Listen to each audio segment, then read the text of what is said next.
time for Bring It In, True Hoops, little Zoom from Quarantine Show. David Thorpe, how are you, sir? Fine, thank you. How are you? I am good. I'm good. Little announcement. David's going to be reviewing every trade. Is that? Well, right now it's just two, so it's not a monumental task. But Friday morning, we will publish David's review of at least every trade that matters. There might be some on the margins that you want to skip. Yeah, I'm glad you qualified it, because that's probably what'll happen. Is though so far the two trades that have happened are I've already been writing about them. If there's anything in the margin that don't really matter, I maybe I won't talk about it. Right now it's just two, so we'll see what happens. Well, why don't we launch in? Can you give us a little sneak preview with a little Norman Powell talk? He was really good in his first game and as a Clipper. Yeah, so basically, Gerard and I on Friday talked about whether or not the Clippers should kind of just sit tight. And he asked me, and you know this, Henry, we script our shows out. We have, but we don't always know what we're going to say. It's just the general idea. And so I didn't know Gerard was going to ask me what the Clippers should do, which is a fair question to ask. And it just seemed to me that like losing is contagious and winning is contagious. And they've kind of turned the corner. Even this year with Kawhi out and Paul George out for all this time, they were 500 when we did the show. And I thought, no, I don't think they should start losing for a 1 year bump at potential lottery pick. Keep trying to find ways to win and develop your guys. And then I don't know if it was the same day or the next day they traded for Norman Powell. And I'm like, good. Like they're going to be, if you could wave a magic wand and get Kawhi and PG back this year, I mean, I would say the Clippers are contenders. That's how I feel anyway. Given that they're probably not going to get those guys back, both of them anyway, I think they'll be damn good next year and ornery this year. Like they're going to be a pebble in your shoe this year, I think. So I think I like what they did. They have a lot of wings. Is that too many wings? No. Well, it's a great question because yes, it could be a problem in any particular game or series that someone isn't playing and they normally are, and that, egos are involved. I think Ty Lue is really good at stuff like that. Mm-hmm. I'm a Terrence Mann fan. I'm a little worried about what's going to happen with him. Mm-hmm. I've always thought he could play more point guard and they kind of let him do, but it's a good problem to have. And I don't think Powell's a great ISO player, but he's a scorer. And when in these postseason games where there's just so much attention because of you played them every game before that on stopping your best actions, just having guys that can get buckets for you, not necessarily on their own because he'll need some help, but he can finish plays at a pretty high level. I think they're armed to be really good, and they can go small with a lot of guys if they want to and not play Zubac at all and go with guys like Kawhi and PG next year in some kind of, small depth lineup rotation. And again, I look at Ty Lue like, I think Gerard said it the other day, he kind of compared him to Spoelstra. I think he's right. I think Ty, to me, he's just really good at figuring shit out and no pride, no ego. Let's just try something else. Let's try something else. Let's try something else. And I like that in the postseason, unless you're super dominant as a team. And there is no team like that right now. Yeah. No, it's a chess match, right? Just keep more moves. I guess we might as well get into the Blazers in that trade did an interesting thing. I mean, I'm a Blazers fan. It wasn't a great day, right? It wasn't great. I'm not going to tell you it was smart. That's not what I'm telling you. What I'm telling you, though, is they're highlighting this luxury tax divide, right? Like had one of the smartest people in the world who advises NBA owners kind of explained to me that the next few years are going to be more than has been reported, like absolutely bananas for luxury tax, right? Like the bills will be in the billions combined across the league. I just looked even just right now. If you look, Judy's showing the Sport Track thing on the screen, but just the top three teams are over 400 million in luxury tax expected bills for this year, and then there's another 100 million out there depending on who trades what. So if you're a receiving team, these numbers will all change based on this week, but you're going to get 20 million plus receive 20 million plus. Like, do you know what an NBA team would do to make $20 million? Like this is big deal, a big deal. If you're just under that floor, which means all of these teams that are close to the line, and the Blazers were one, right? They were not just going to pay a little bit of tax. They were going to not receive all of that. Right. So there's a real trick here. Like, do you want to be It's the 76ers, the Jazz, the Celtics. If they can just get a Tobias Harris or a Russell Westbrook to another team, then their money situation changes dramatically. That's what I think what this Norman Powell trade was, right? Good player, everybody loves him, but he's the cost of staying out of the money train that's going to be coming for the next few years, the biggest one in league history. And I think we're going to see a couple things. One is more trades like that. Two is the Thunder have $58 million in space. The Magic have a bunch of space. Some other team, and they might get really good players offered to them, right? It might be that some billionaire who doesn't want to pay luxury tax will give a real stud to the Thunder. All right, so I don't know, but a couple of billionaires, but I know some really, really wealthy people, and they'll stay at a Holiday Inn Select for $90. This is going back before the pandemic. I don't know what they're charging now. When they're just having to visit like family and friends, and it's not a vacation, but they'll spend $200,000 on a wedding. And my point is, and I don't think this is going to be surprising to anyone here, this is how a lot of them able to keep a lot of their money. They just don't waste it. And it's something that I mean, it's a good lesson for all of us. A risk reward for what you're doing. These billionaires do not want to waste money needlessly. So if they know that they're in to win a championship potentially, it seems some of them are willing to spend it.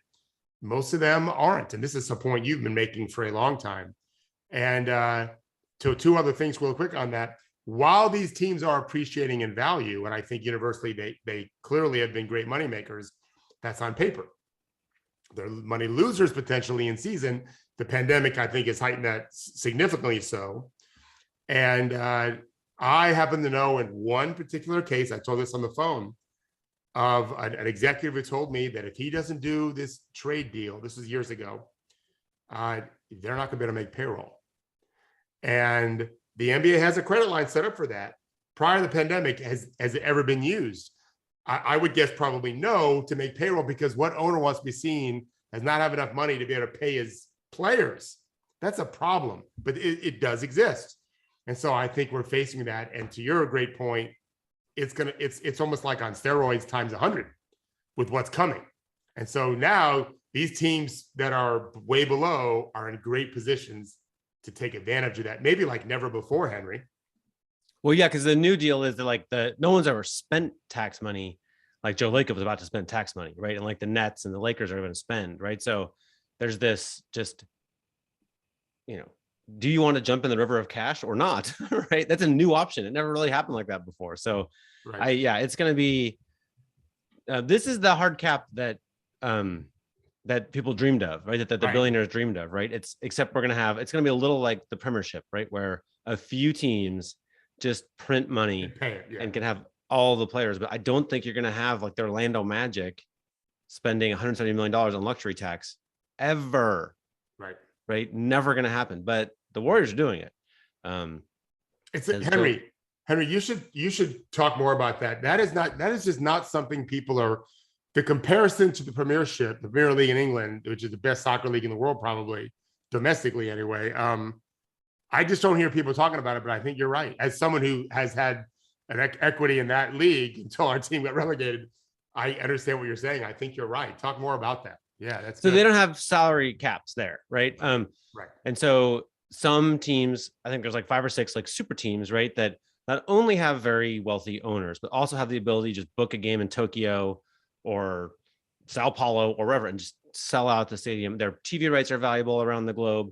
And so, Manchester United and Arsenal just get to spend on everything they want.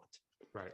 And you don't want to be, and their teams, by the way, this is like, I love this fact, but like they're the teams that did well in the early days of the Champions League. So there's a generation of people who are our age right now who spend all the money that fans spend on the Premiership, right? And they buy tickets, they buy jerseys, they buy, cable packages.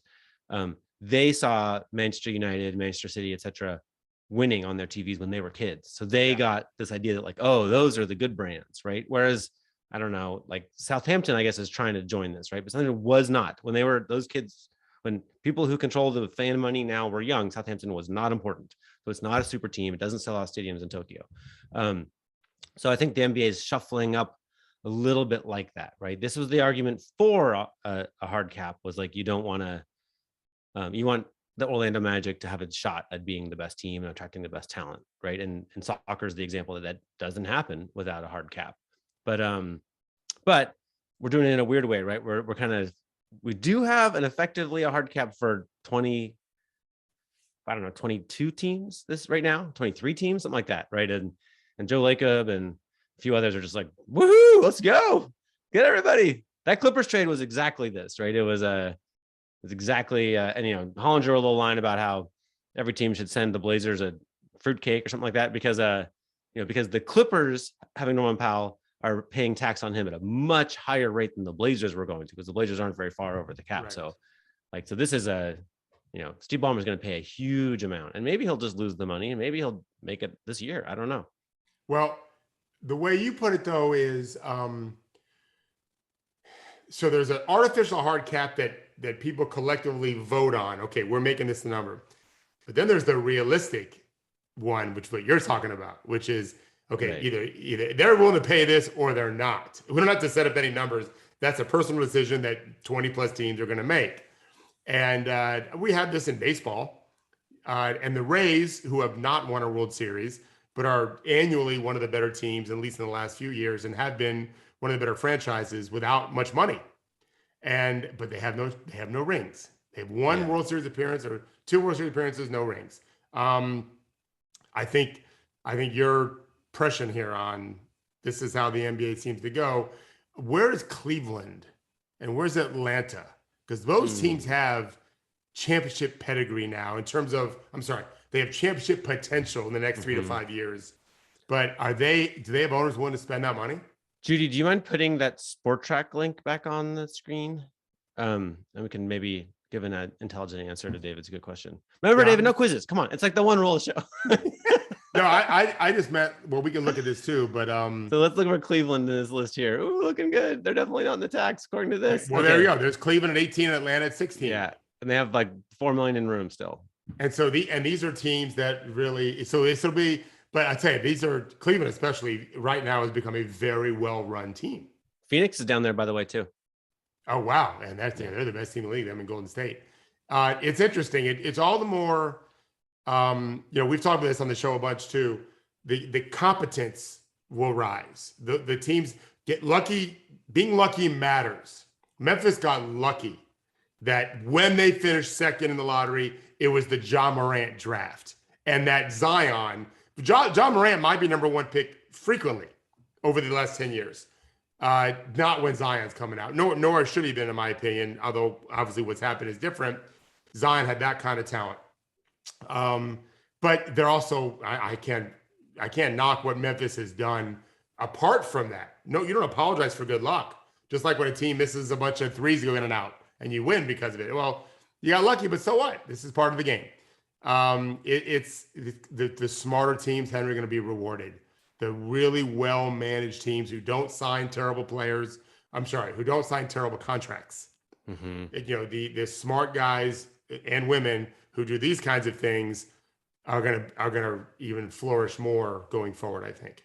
And I think there's also a certain kind of contract that comes up, right? Like everybody wants to pay a max salary for a real superstar, right? Norman Powell is a high salary player who's not a superstar. He says he'd like to be, and he works really hard, and I hope he will be, right? But like this is a Kawhi and Paul George team, and it's that, can you pay 18 million for that other player? I think that's where not if it's going to keep you out of the $20 million annual river of cash, you can't, right? Like it just doesn't make sense, right? It's just those players are going to be moving, right? They're going to be attracted like moths to the flame to the teams with, the short list of teams. And I think this is where, the 76ers are very interesting in this. They are a tax-paying team, and they're not super, super elite. I mean, they're getting there. But this is going to be a big, if they do, let's pivot to James Harden right here. Like if they get James Harden, they're up there with the biggest taxpayers of all time. I don't know how, they have to do all sorts of things to be able to re-sign him to, I think it's It was reported before the season as it would be a 4-year, $227 million extension, which suddenly makes like the luxury tax you pay on Tobias Harris is like,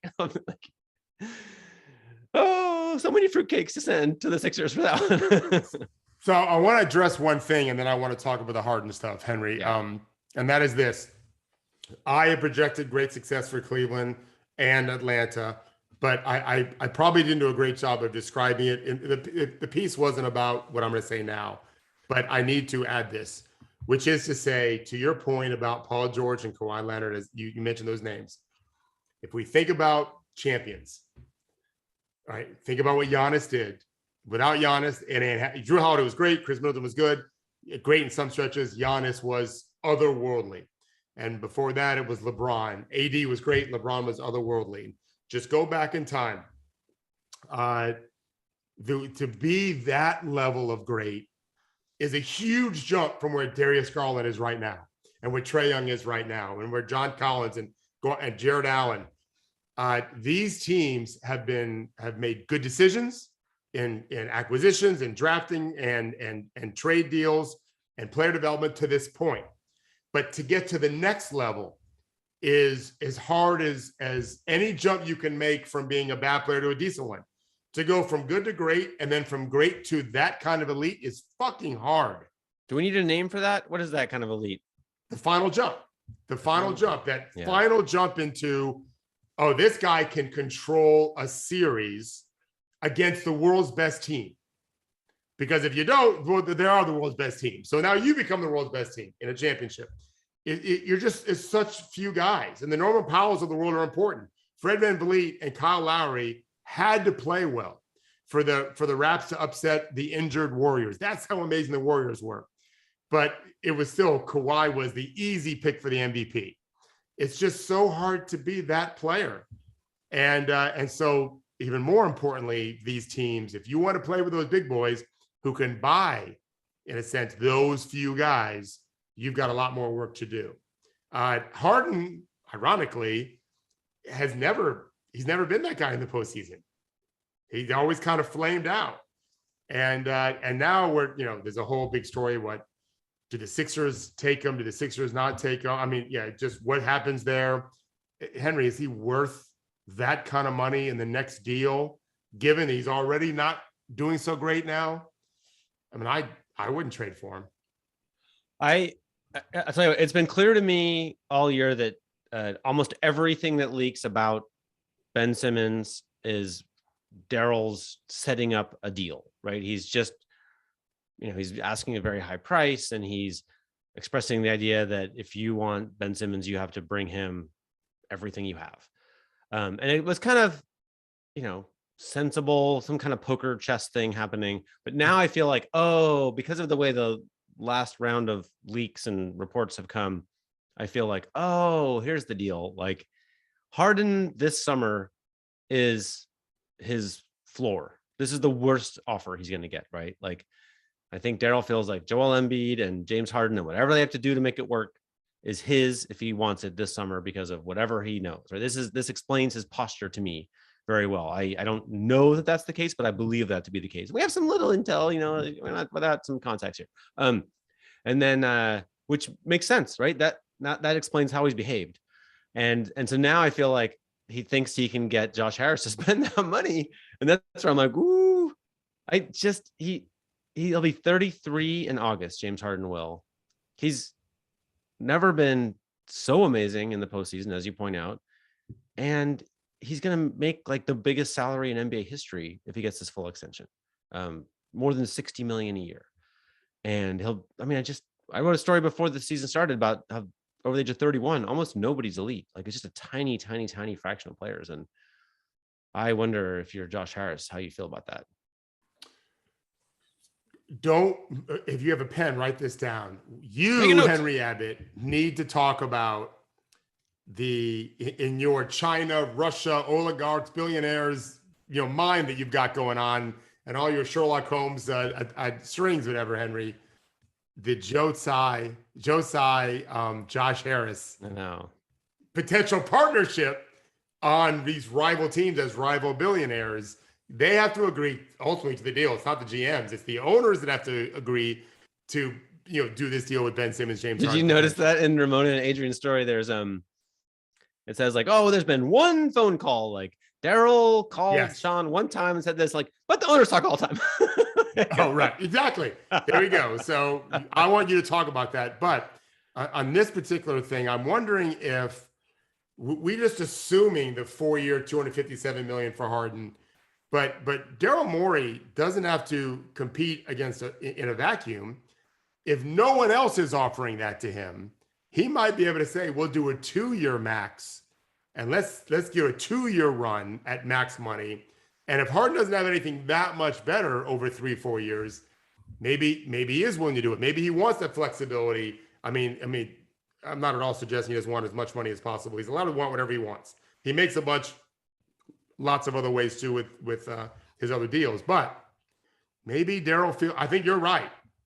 And we've been talking a lot about this off air about Daryl's ultimate strategy of why is he just so unwilling to do any deal?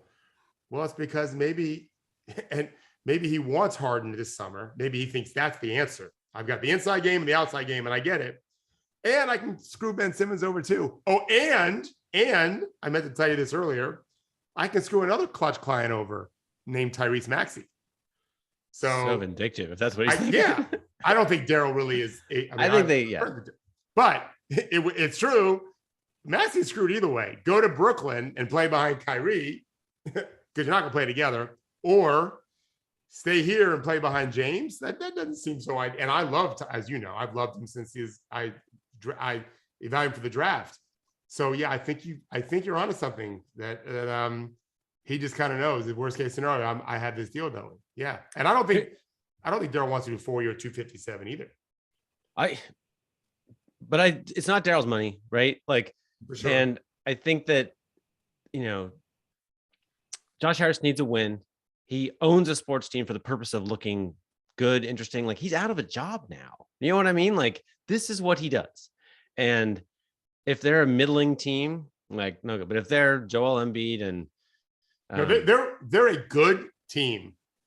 They're maybe even a very good team, but it would take a lot for them to jump to that next level, meaning the other teams would have to get hurt and they would have to be super healthy. They're missing that last piece. Yeah. Josh Harris needs the level where he walks into a restaurant in Florida and people stand up and applaud, right? This is what he's looking for, right? He needs to be able to say he's a genius in Florida where he lives now, right? So like, they're not that good, right? They're not that level. No, right now they're a very good one-man team. They're a very good one-man team. Yeah. And he's one hell of a man. So I think Daryl's like, look, I got a guy with infinite money and, let's just get this done. Of course it's possible that James Harden takes a pay cut or gives away guaranteed income to get where he wants to go. But I would just note that that's a game you play with an agent, right? You want a powerful agent to arrange what you want if you're not taking the max. If you're taking the max, or if you're like, a rookie, anyone can do it. Yeah. Then, and he's without an agent, right? So to me, like, that says to me that he's expecting the max, right? And he turned down the extension, and because he wants, I could be wrong. If he hires a powerful agent next week, then, or this week, then I'm wrong. But who would give him a max in years? I don't mean in salary per year. Based on how he's playing this year, it just doesn't make a lot of sense to me. Are you saying that you don't think billionaires do irrational things? No. I'm not saying that. I'm also not saying that nobody would do it. It's not a great strategy for James Harden though right now, given that they need him. And I don't know if you want to get to the Nets right now overall, but they need him to be Superman James Harden, and they've lost 8 straight. Yeah. That's a big fucking number. How often has the preseason favorite to win a championship lost 8 straight games in January, February of the season? I just don't think it happens very much. A lot of teams don't lose 8 straight. Surely not teams that thought they contend for a title. And yes, injuries have played a part. And yes, Kyrie and the whole vaccine thing, which is why James, I think, is frustrated. But it still stands to reason that he's not been able to help them win one of those 8 games. He missed some of them. And for a team to line up, I wonder too, Henry, if we're not going to see a Westbrook effect finally. The musical chairs game, I think, ended in LA because Westbrook last year for the Wizards, John and I talked about this a few weeks ago. He ended the season good. Fantastic. Yeah. Yeah. Fantastic. Right. He really did. Yeah. And so, but that's done. And now I didn't watch it. Maybe Gerard probably saw it more, but the Lakers play this weekend. And I think fans were screaming at him not to shoot on his, and they were his own fans. Like it's getting ugly. He didn't play in overtime. He handled it professionally. They glad we won, which he is right to say that. My experiences with Russell Westbrook is strictly indirectly Westbrook through players that I know well. To a person, they fucking love him as a teammate. Yeah. We should be very clear of that. But I think that he's stuck in LA until the contract's up. Devin, I could kiss Devin right now. You see what he just put in the chat? No, what is it? I didn't see it. Longest losing streak by eventual champion in NBA history. 2011 Mavs, 2004 Pistons, 79 Supersonics, 51 Royals. They all had 6-game losing streaks. And 6 games. Sorry, did I say 60? I meant 6. Yeah. And Devin would not like a kiss, turns out. So that's cool. Randy will take the kiss. So there we go. So, the Nets needed Harden, and he's not been able to produce. And to be fair, he's had some amazing postseasons. They just petered out. He couldn't maintain it. Now with the Sixers, he's got Joel Embiid, who is probably the second best center in the world, and it's close. That's how good he is, and he looks amazing. But you don't give this guy 4 years. I can't. Again, the Westbrook effect. I'm wondering if finally GM's going to realize we can't do this. We can't. I'd rather not have him at all than have to pay him for 4 years at that money. So Josh Harris is a couple of years into like every basketball idea he has, or every basketball question he has, Daryl Morey has data to tell him if he's right or wrong, right? Like Daryl Morey is a genius of articulating the basketball argument and supporting it. And he's been telling you James Harden's Jesus. You know what I mean? Like, yeah. We all heard Daryl Morey talk about James Harden. And he had one, like, I think Daryl Morey has a really big brain and a great understanding of basketball, and he's brilliant. But I think he also has a rather clumsy, like, sort of raw conviction where he's like in the media, he's supposed to just like help his own position, his own job security by just love bombing on whoever his star is at the time. It's Embiid right now. It was Harden before, right? So I just think some of what he said in public about Harden is a little overblown, and he might not have said it if he didn't work with him closely. But I also think that deal they engineered to get James Harden was like the greatest victory of stat geekery of all time, the crowning accomplishment of Daryl's career.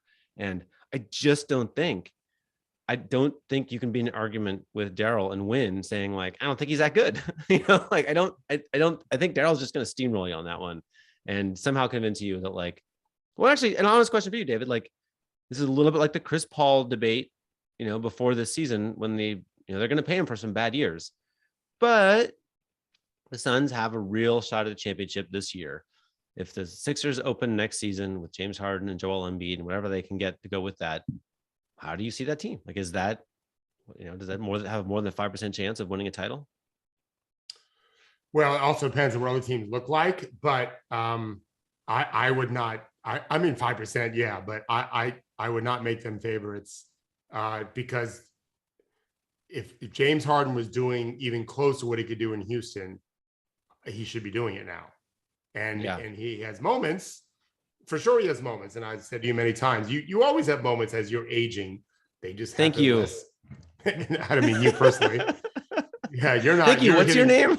You're still years from your peak, but these players are not. They're years from their peak the other way. They've kind of crossed that mountaintop, and now they're going down the other side, and they just happen less frequently where you're just otherworldly.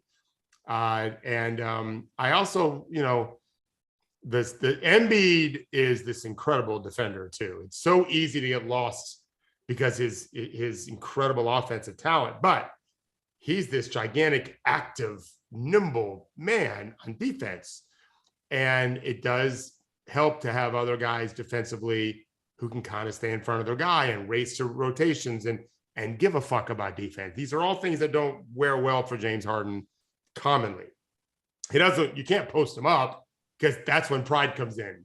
But he may not go guard you. Like there's lots of memes out there of him just staring at a guy shooting a wide open shot, and he's like, fuck it, yeah, I'm not going out there.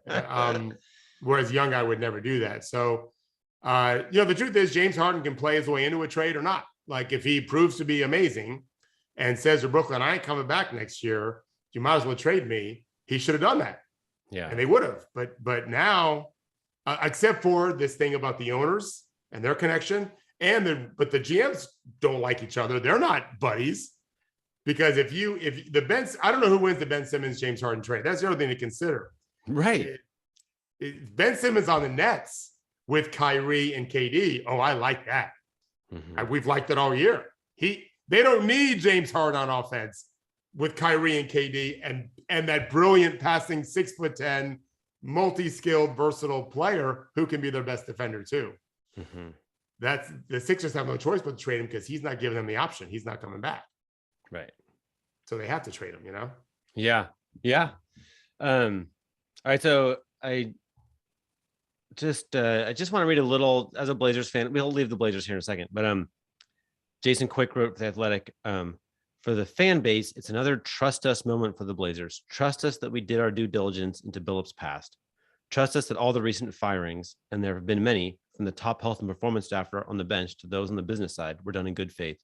Trust us that the investigation of Neil O'Shea found just cause for his dismissal, and trust us that all these cost-cutting moves are not in preparation to sell the team. Ooh. What do you think about that, Blazer fan? I was on TV in Portland in the summer, and I said that I thought that out of Lillard, O'Shea, and Jody Allen, not all three of them wouldn't be with the team for the long haul. I wasn't sure, and I can tell you that the reason that I said that was because there were indications that all three wanted out. So it just seems like, it seems like one of them's going to get out, right? And so far one has. Here's talk of another. And honestly, most people think that Jody Allen's going to sell at some point, right? That's the sort of why. But is it now? Is it later? One of the ideas is that it'll be after a big new national TV deal, so that the value of the team would conceivably go up. Maybe this trade they just made makes the value of the team go up because the books are easier to balance now. Does that really matter, you think? I know that there's some thinking that the price point is variable for this team in this market. And so they're trying to do everything they can to get top dollar. Yeah, I just don't know. I just don't know about managing those expenses, because if you're going to be competitive, they're going to have to come up at some point. So to me, and what about trading Damian? Do you think that lowers their value of had they traded him back in the summer? So that was this feeling then. That's what I heard then, right? But I also heard that basically he's going to play where he wants to play, and he has all kinds of leverage, and wrote a whole story about that, right? So, and this is, Ben Simmons is proving this. James Harden is kind of proving this, right? Right now, he's not playing right now either. So I do think there's if you can't get Damian to play, if he doesn't want to, then do you have him? There's a little bit of where are we on that exactly? Let me ask you this: does it make sense to you? Everyone's like, oh, they're still just building around Dame, because that's what the leaking sources are saying, right? But does that make sense to you? Damian, who was antsy because the team wasn't contending when it was much better than it is now, right? And he's only getting older. Does it make sense to you that they're really in a happy marriage that's going to last for the long haul, Damian and the Blazers, with this roster? So this is how I'm writing my trade recap, because that was the first trade that went down, the Powell trade. We saw this car wreck coming a while ago, and we saw it because Damian told us. He put the Blazers on notice: get better or else. And we know he was talking behind the scenes to people. Honestly, it wasn't. People love to attack us on Twitter about us writing the reporting that he's going to be requesting a trade, whatever. Henry, it was no secret inside NBA circles that he wanted out.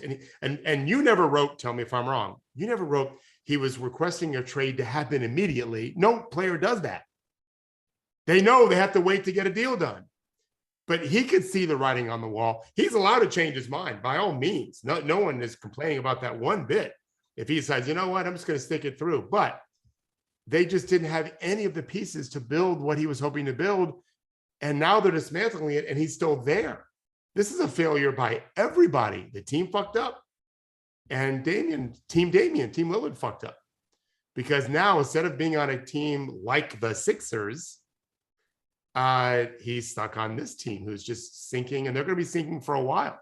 They got a couple of nice pieces, but it's going to be a bit before they get to be good again. But does this, I mean, the theory that they're purveying, right, is like, oh, Damian, CJ, Anthony Simons, and Nurk is like a thing. It's a thing to get you in the lottery. There you go. Right? That's this league is loaded with talent. Have you seen the Grizzlies play? Yeah. And have you seen a lot of these teams? Like the Hawks are coming, and they're the 10th seed. Yeah. It's a hard fucking league to win. That foursome ain't going to do it. Yeah. And I like all of those guys, but not as a foursome to win a championship or contend for one in this league. So making kind of drastic moves to clear space to keep Anthony Simons is or is not telegraphing that you don't think Dame's there for the long haul. Yeah, my guess is they think that. Sorry, explain. My guess is that they know again, we've all known how this is going to end. We've all seen the crash coming. They're going to have to trade him. Right. And I've said this, we said this a while ago. Come out publicly, do a press conference. This is 6 weeks ago, I think, maybe a month ago. Do a press conference with Damian and with the new GM or the owner and say, this guy wants to stay, but it doesn't make sense for us and our city and our franchise. And it doesn't make sense to him, except that he's such a loyal, loving guy to the city. He's going to go to the Hall of Fame as a Blazer. He said it, and we want it. But we need to trade him, and he needs to be traded so that he can go contend for a championship, and we can try to play him for a championship in 5 years' time. But it won't be the way, if we keep him, we can't do it. And then let him cry and say, I hate that I had to leave. That's the way to do it. And they didn't do it. But it doesn't mean they can't do it later. It's a lost year now. It's a bad situation. It's a lost season for him too. Yeah.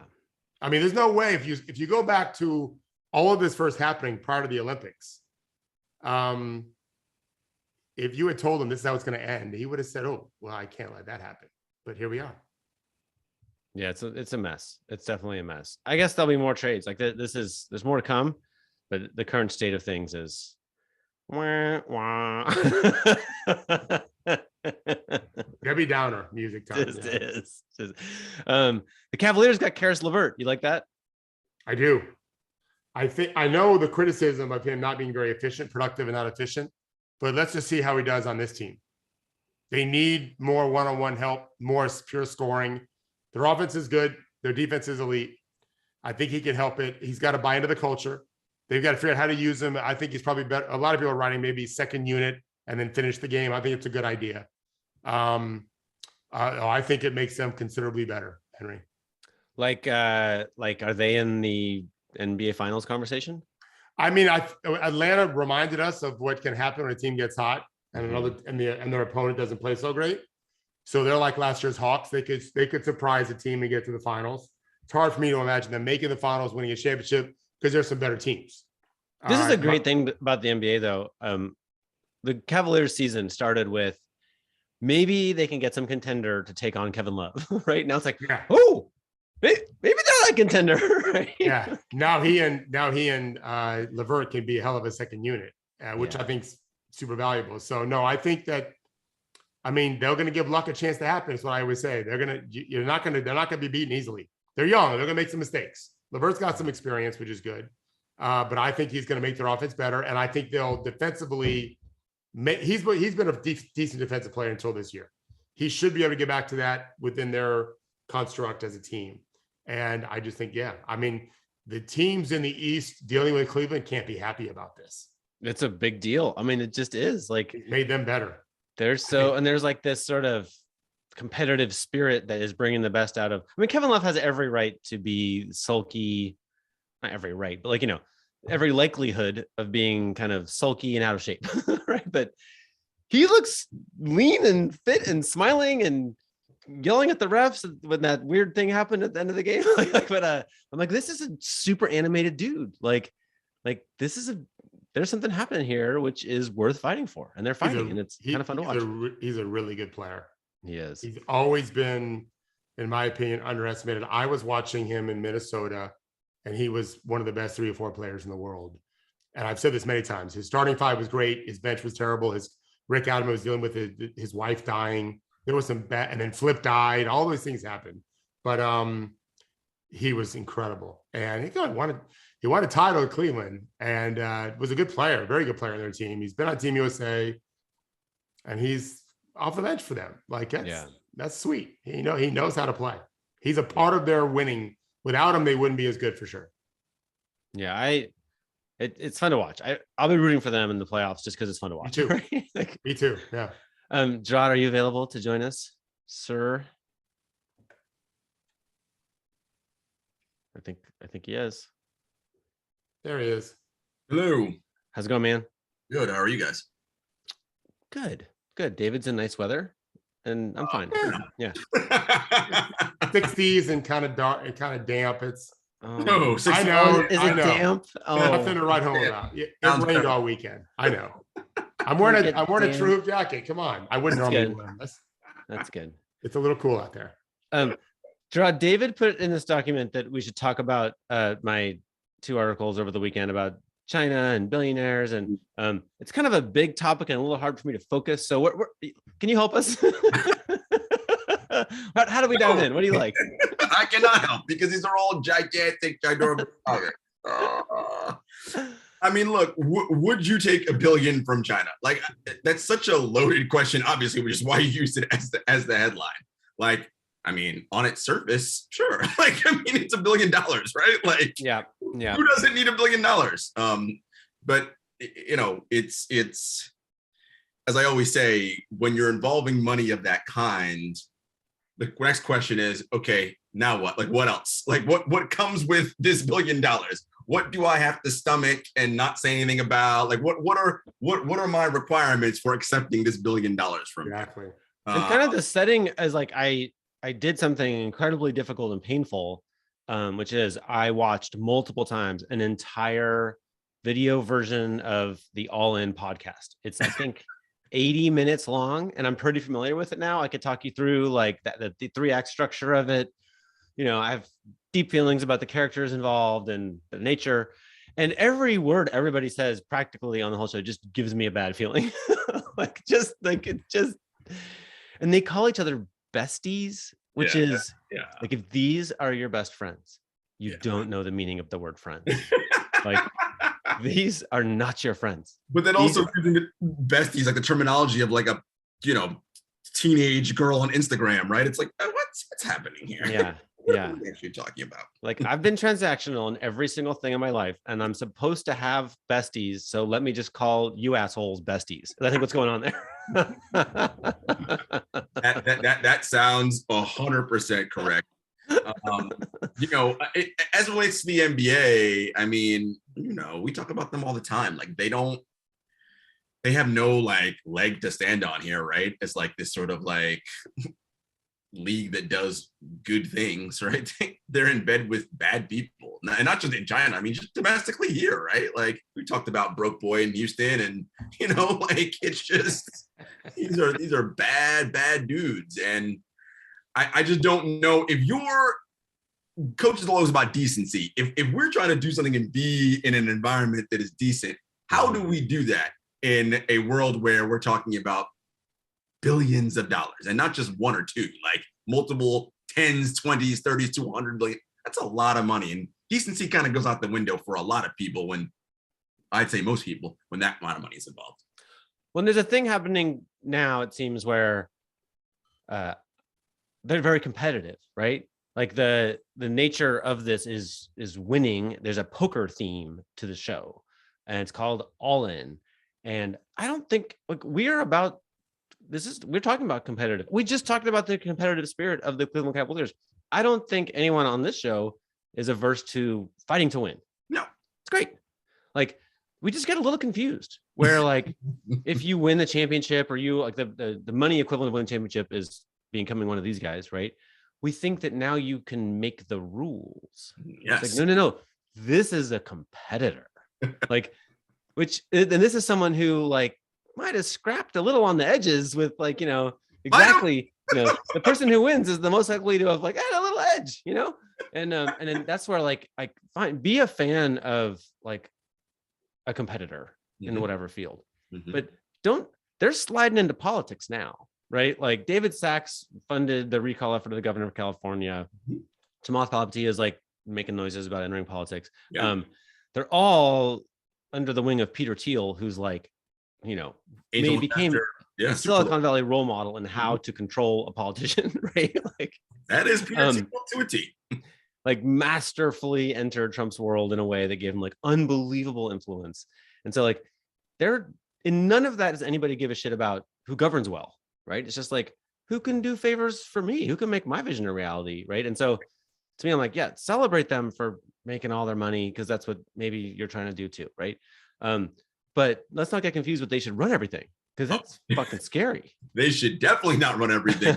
And it used to be where within the oligarch class, right? Like there's only a certain, like, right, there's about 30,000 billionaires in the world, right? Give or take 2,000 change, whatever.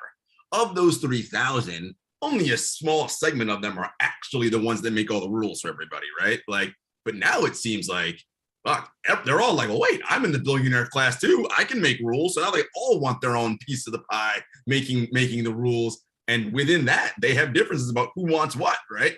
And the people who get hurt ultimately in the long run are the rest of us non-3,000 people who are out here just doing whatever we're doing. There's a friend of the show, Eric Schwartzel, just published a book about China's influence in Hollywood. And I've never seen a book review like this. Like the cover of the New York Times book review is this review, and it's just like puppy dogs and ice cream all the way through. I haven't read Eric's book, but he's a great guy, and he worked really hard on it for a long time, and I'm very happy for him. I retweeted that, and then his mom was like, "That's my son." It was really weird. But like the Chinese government's role in Hollywood wasn't just to like invest to make money. It was to like push a message about China globally that suits their needs, right? And which means maybe even losing money, but just like we're not going to have a world where Uyghurs or Tibetans or the students on the streets of Hong Kong are seen as like kind of cool. Definitely not. Hollywood's out of that business, right? And I feel like with the Olympics starting or whatever, the sports world is basically, this is China's message via Daryl Morey. Comes up a lot on this show. Just, you guys are like Hollywood, right? Like we're investing in entertainment, including the NBA, and we expect the message to be, rah, our message. Nothing to see here. All good.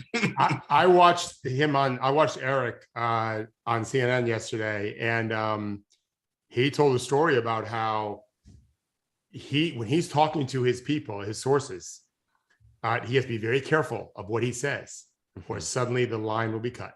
He used a different terminology, but the idea was someone's hanging up the phone. So there really is a big brother, and he speaks Chinese, and he hangs up on you if you are asking the wrong questions. And he writes for the Wall Street Journal. That's his day job. That's scary. Talk about censorship. I mean, what we're dealing with now. My brother lived in mainland China for a number of years. And I remember the first time we were on a conversation, I was like, why are you talking strangely and like being all No way. There are people standing right next to me, looking at me and listening to what I'm saying. I was like, where are we? Like, yeah. Yeah. We're, no one's too sure that, this thing isn't like, maybe, I don't know. It might be listening. Might seem a little hysterical, but I know that freaking Alexa can play back everything you ever said to it, like that's, like, that's real. Like, hey, technology. Yeah. And the people running the surveillance businesses are close with these creeps we're talking about, right? Like, 100%, yeah. Like the people of the All In podcast invest in Palantir and Clearview AI. And Palantir, that company. Woo, yeah. I had someone who worked with me in Silicon Valley. Her now husband worked at Palantir, and I was like, man, I thought what was going on in our company was crazy. I was like, oh, you guys are That's a whole different level of secrecy and Yeah. So Henry, I don't mean to hijack your conversation, and you can quickly end it, but we were talking about the owner of the Nets and China and Josh Harris and the Sixers. And here's our Nets expert. What do you make of this Simmons, Harden, Henry's idea of this is Daryl's floor? Worst case scenario, I'm going to get James next year, and Ben will have to sit all year. So screw you, Rich Paul, that kind of thing. What's your take on all that? I mean, look, you guys know Daryl better than I do. And so you know what his, I mean, Daryl's Machiavellian might be too strong for him. I don't know. But he's, he has a plan. And when he wants to get what he wants to get done, he's going to do whatever that is to get that thing done.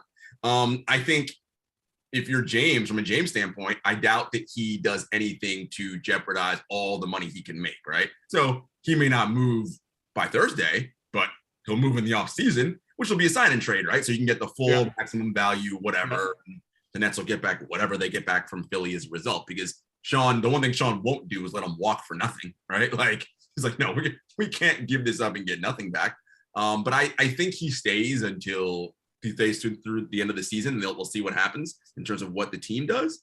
As far as Josh and Joe, I mean, that's not surprising, right? I mean, Josh is looking for work, right? So, I mean, who knows what kind of entity he might get involved in with, although I don't know what the rules are on that, right? Can guys on competing teams in the league do business out? I'm sure they do, right? They can do whatever they want.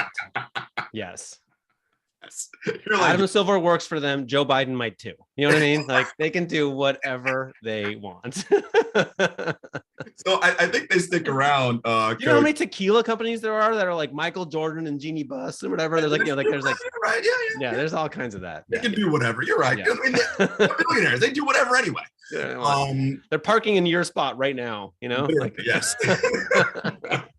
But I think, Coach, to your point about the team this season, I mean, I think this is just what it is. I think the Kyrie situation for James, has gone down this road where he's like, this isn't what I signed up for. I'm done with this, and so he's out of here. It would be interesting to see, though, if they were able to pull off a trade by the deadline. I don't think they will, but what the James Harden play would be like the minute he goes to Philly, right? Would it be like how we saw all of a sudden the shots falling again, and we're right, and it's right, because when you're uninspired, which is what he is, right? If you saw the Sacramento Kings game, he took 11 shots. Dude, there's no, you're by yourself. 11 shots, you can take all the shots, but he's just whatever. You can see there's a checkout level there with him on this team right now. Well, and he did sulkily force his way to Brooklyn. He sure did. The question is, does he want to do that 2 times in a row? Does he care? It seems like we're there, right? I don't know. Some people in the league have told me that this matters, that Tad Brown was a Rockets executive, is now with the Sixers. That is a sign. And Michael Rubin is one of the Sixers investors. Oh yeah, and he's tight with all them and Meek and all that. And yeah, there's kind of this idea that they're been preparing the nest for Mommy Bird, James Harden, to come home. We knew it, but 2 years ago when Daryl was like, no, I'm not trying to trade Ben. We knew that then he was trying to get James. That's what started this whole mess. Right. So why is this any different? I will say, Coach, from a basketball standpoint, assuming Harden's great, again, I still don't know if basketball-wise that works. I mean, I know it does, but does it? You know what I mean? Yeah. In other words, they'll be great, but can they win a championship? Yes. That's what you're saying is there going to be enough chemistry and defense on the perimeter and health, ball sharing and star health? Yes. And health. Right. Yeah. But answer that same question with Ben Simmons in Brooklyn. Oh, that works for sure. But that assumes Kyrie Irving is a full-time 100% player, which, as I've said before, everyone's like, oh, the vaccine mandates can get lifted. Folks, we've had the MMR vaccine for, 100 years, and that vaccine ain't getting lifted. Why do you think this one is? Just because what? Good point. Right? So Simmons and Durant isn't enough because Joe Harris, do we know when he's coming back? He might get second surgery. So that's another dirty secret about this. He hasn't played since November. That, and that's a problem. And again, Coach, this roster was designed for 3 all-NBA supernovas to be operating at their peak levels. Then that makes everybody else in the roster, ooh, look how good Bruce Brown is. But when those 3 things aren't happening, oh, Bruce Brown not so good. Oh, this guy not, because they don't have the other things to cover up all the things that they're not good at. So, and they have no other moves to make. Like, what else do they have? They have no pieces that are like anybody wants. They have no draft capital. Like, they got nothing. If they don't do a trade by what Thursday, whatever it is, Ben Simmons isn't going to play for a whole season. Looks like it. Like that bluff just blew up in his face. And then I start wondering, because here's the real irony of the whole thing. They don't trade him. He's faced with the idea that I'm going to lose an entire year. Fuck it, I'm just going to go play in Philly. And then they're really damn good. Yeah. They're really good with him. That's an interesting thing too. They would have that period though, right? Where he's going to have to do some kind of come to Jesus, mea culpa, something in that locker room, right? Because he's going to get booed like crazy no matter what. Because them dudes ain't going to be thrilled to see him the minute he walks in there. So they're going to have to work out some kind of, I'm sorry, whatever they got to do to make that work. No. If he just shoots like 4 for 5 from 3, like all is forgiven. Right. He won't take 5 threes in 5 years. Probably not, but it would be a pretty good way to come back. Start launching threes. Yeah. If he did that, they'd be booing him on everything, and then just like the first one goes, and then just like, whoa, like the whole arena is like. So let's, John. So what do you think? Do you think they do a Harden Simmons deal or not before the trade deadline? No, I don't. If it happens, it happens. Sign and trade over the summer. John, David gave me a pop quiz today before the show, which was, do you know what the Warriors' record is in their last 10 games? They've been winning, haven't they? 8-2. I said better than Henry's guess. Yeah, 9-1. 9-1. Yeah, they're doing well. Like they look fantastic. I still like Phoenix better coming out of the West, but they look great. Like they're and do you know how many games Draymond? That's what. Do you know how many games he's played in the last 10? None.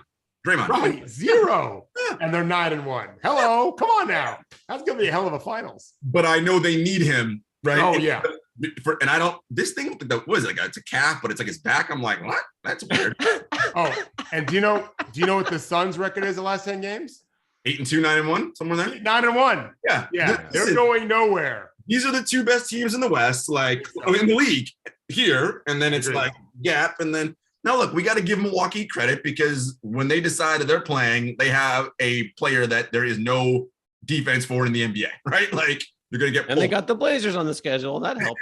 Yeah, and their big 3 is very good. When all 3 guys have played, their record's terrific. They're excellent. But just real quick on the West, the Suns are one of the least athletic teams in the league, but they are fighters. Yeah, it is a fight when you play them. They set hard screens. They box you out. They hit you. They hit you as a cutter. They're knocking you off all the time. And the Warriors are speed and quickness and fluidity. And of course, both teams have skill. It's a fucking great pugilist matchup. You know, it'll be great. I mean, the key for me in that series, like we mentioned before, is do the Suns win the 8 minutes, right? When they go small.